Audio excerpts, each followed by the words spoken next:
Hello friend, कैसे हो आप सब लोग। आई होप कि आप सब ठीक होगे। My name is Saraswati Yadav और आज का जो हमारा टॉपिक है गवर्नर यानी कि राज्यपाल। कल की क्लास में भी हमने राज्यपाल के ही बारे में जानने की कोशिश की थी और आज की क्लास में भी हम राज्यपाल के ही बारे में जानने की कोशिश करेंगे। कल हमने पढ़ा था कि हमारा जो राज्यपाल है इसको संविधान के किस भाग में जोड़ा गया है और हमने जाना था कि जो हमारा गवर्नर होता है यह प्रत्येक राज्य में होता है। और जो हमारी संविधान सभा में डिस्कस किया गया था कि जो हमारा गवर्नर है, जो हमारा राज्यपाल है, इसको बनाया जाए, लेकिन उसमें ये नहीं कहा गया था कि जो हमारा गवर्नर है, जो हमारा राज्यपाल है, इसको एक से अधिक राज्य का भी राज्यपाल बनाया जा सकता है। ठीक है, तो इन सब के बारे में हमने कल की क्लास में जानने की कोशिश की थी और आज हम जानेंगे कि जो हमारा राज्यपाल होता है उसकी नियुक्ति किस आधार पे की जा सकती है। तो अगर हम राज्यपाल की नियुक्ति के बारे में बात करें तो राज्यपाल की नियुक्ति के बारे में ये संविधान में राज्यपाल की नियुक्ति से रिलेटेड केवल दो बातें कही गई हैं। अगर हम बात करें राज्यपाल की नियुक्ति,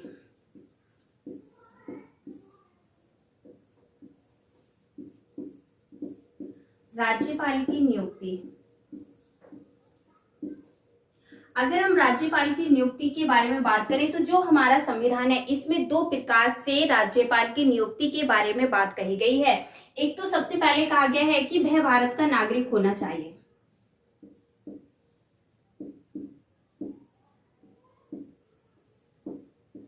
वह भारत का नागरिक होना चाहिए।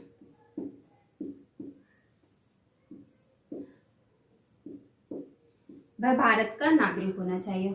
और सेकंड इसमें जो बात कही गई है कि वह 35 इयर्स कंप्लीट कर चुका हो। जो हमारा राज्यपाल है वह 30 35 वर्ष की आयु पूरी कर चुका हो।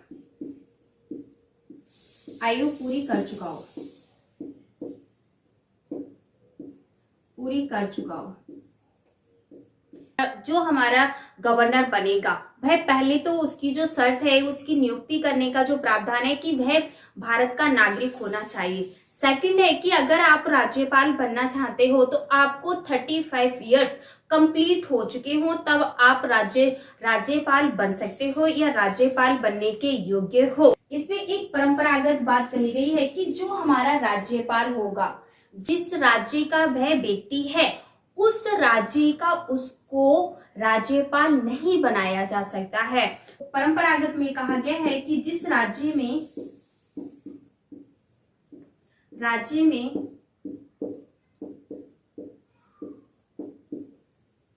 राज्यपाल को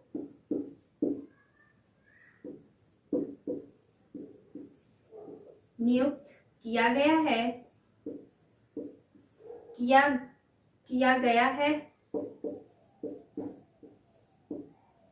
वह उस राज्य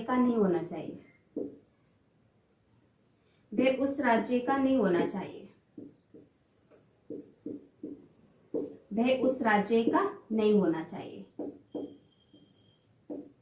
लेकिन यानी कि जो अगर हम कोई भी राज्यपाल होगा तो वह उस राज्य का राज्यपाल नहीं होगा जिस राज्य में वह रहता है या जिस राज्य का वह है, उस राज्य को उसमें हम राज्यपाल के रूप में उसको नियुक्त नहीं करेंगे।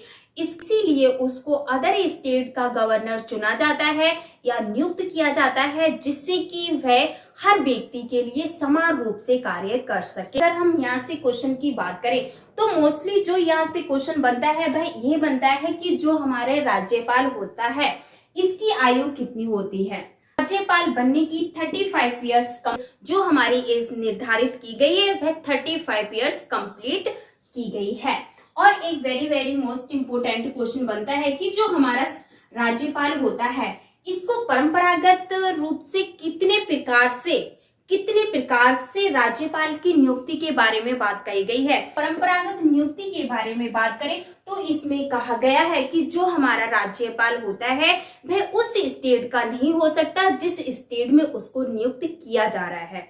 ठीक है, उसका रीजन मैंने आपको बता दिया कि क्यों नियुक्त नहीं किया जाता है। जिस स्टेट का वह है उस स्टेट का उसको राज्यपाल नियुक्त क्यों नहीं किया जाता है।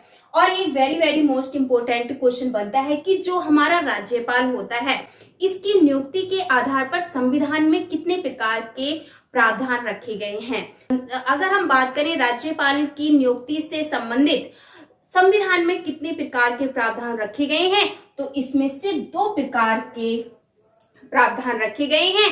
सबसे पहले है कि वह एक भारत का नागरिक होना चाहिए, जो हमारा गवर्नर है वह भारत का नागरिक होना चाहिए। और सेकंड है कि उसकी एज के बारे में बोला गया है कि वह अपनी 35 इयर्स कंप्लीट कर चुका हो या 35 इयर्स का होना चाहिए। और अगर हम बात करें नेक्स्ट पॉइंट के बारे में, तो जो हमारा राज्यपाल है, अब आपके माइंड में क्लिक करता होगा कि जो हमारा राज्यपाल होता है ये किसके द्वारा नियुक्त किया जाता है। तो अगर हम बात करें कि जो हमारा राज्यपाल है, अगर हम बात करें कि राज्यपाल की नियुक्ति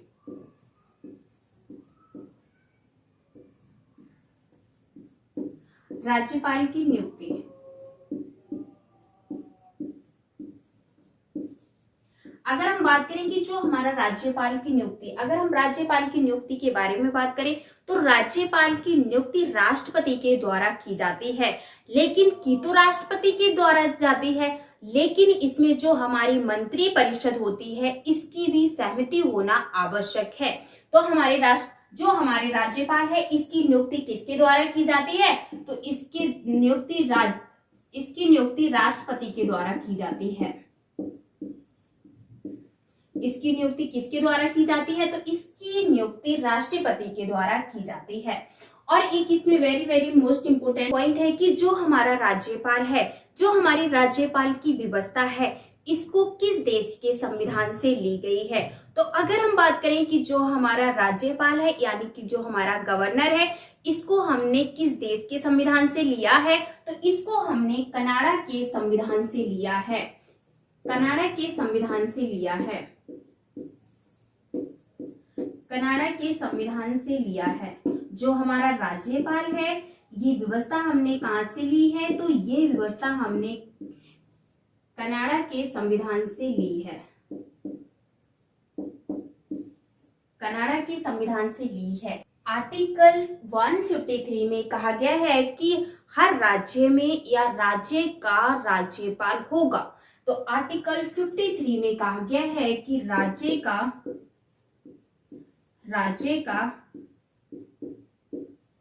राज्यपाल होगा। आर्टिकल 153 में क्या कहा गया है, तो आर्टिकल 153 में कहा गया है कि राज्य का राज्यपाल होगा। राज्य में जो राज्यपाल होता है इसको किस आर्टिकल के तहत बनाया जाता है, तो इसको आर्टिकल 153 के तहत बनाया जाता है या नियुक्त किया जाता है।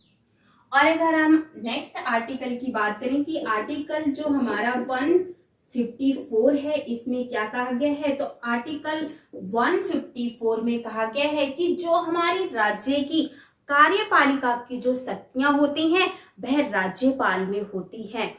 तो आर्टिकल 154 में क्या कहा गया है, राज्य की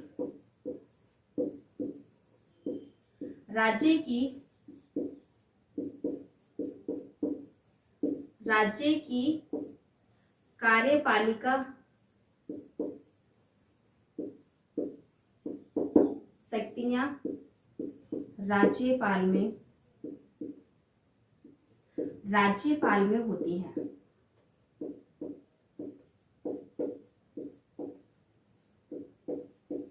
जो हमारी कार्यपालिका की जो शक्तियां होती हैं ये किस आर्टिकल के तहत राज्यपाल को मिली हुई होती हैं, तो यह आर्टिकल 154 के तहत का राज्य की जो कार्यपालिका की जो शक्तियां होती हैं वो राज्यपाल को मिली हुई होती हैं या राज्यपाल में होती हैं।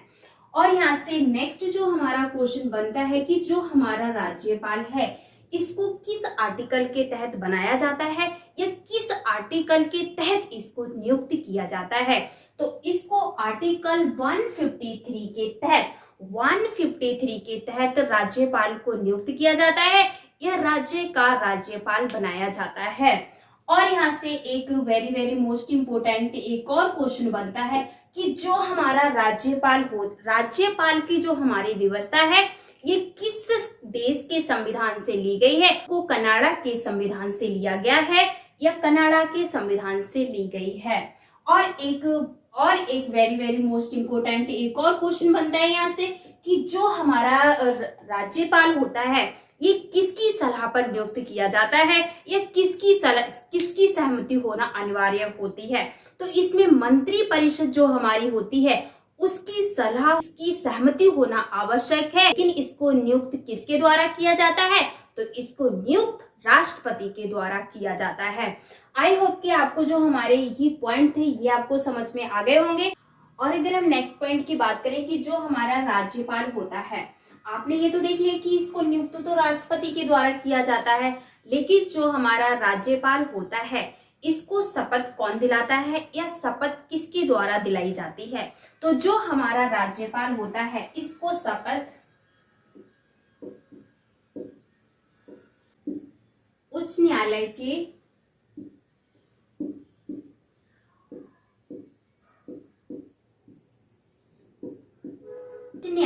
मुख्य न्यायाधीश, उच्च न्यायालय के जो हमारे मुख्य न्यायाधीश होते हैं उसके द्वारा राज्यपाल को शपथ दिलाई जाती है।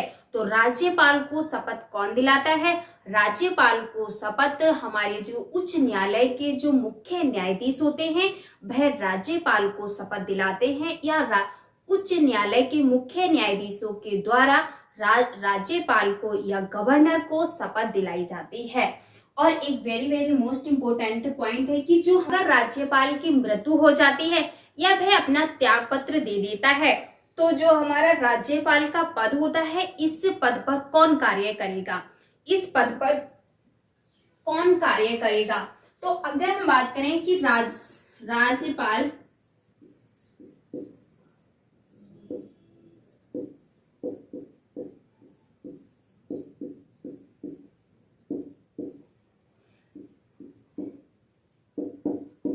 अगर राज्यपाल अपना त्याग पत्र देता है या उसकी किसी भी कारण मृत्यु हो जाती है तो जो उसके पद पे जो उसका पद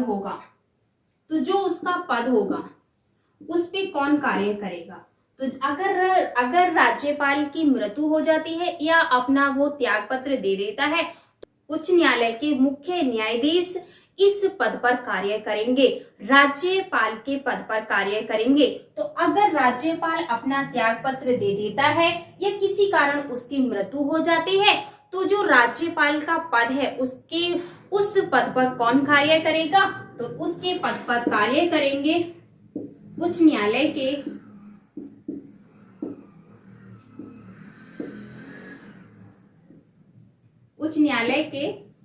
मुख्य न्यायाधीश।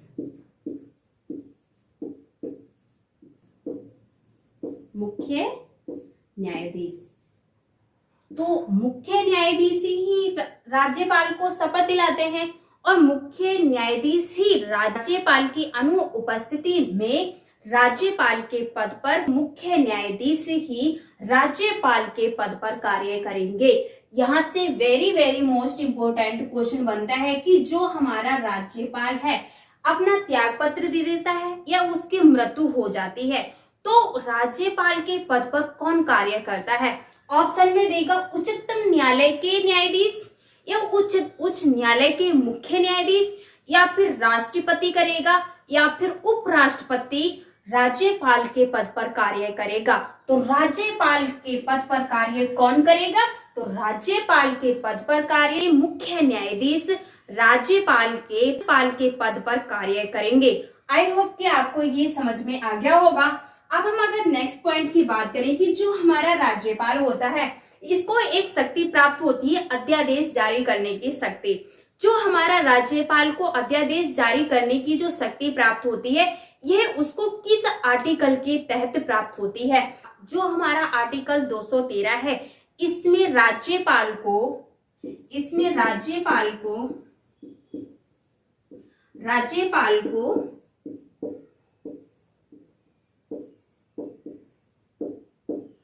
अध्यादेश जारी करने